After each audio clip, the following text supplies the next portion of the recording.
This tutorial will cover case notes on a customer profile. After you've navigated to the customer's profile, click on the Case Notes tab. There are two other places where you can add case notes on a customer profile. You can add them from the career plan here in the upper right-hand corner, or you can add them from the Outcomes tab in the upper right-hand corner. Just click on the drop-down, add a case note. It's the same as adding a case note through the Case Notes tab. From the Case Notes tab, you have the ability to search case notes by a date selection range.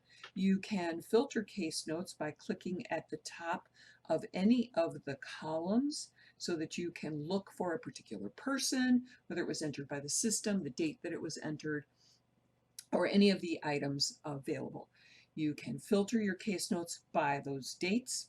You can export the list of case notes, or you can add a case note. When you add a case note, you select the option of what you want your case note to be written about. We're going to do a general case note right now.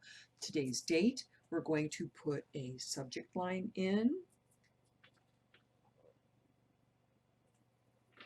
After you add the title, you can add your message.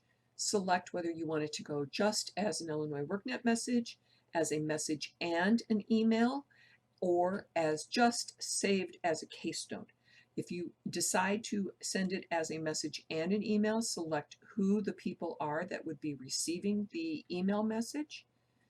And those are the integrated resource team members on this customer's case. I'm just going to save this one as a case note. I'm going to click the Add Case Note button. Now you can see that there are two case notes in here. You can also search by keyword if you are looking for a particular word. It will look and filter your case notes by those particular keywords as well.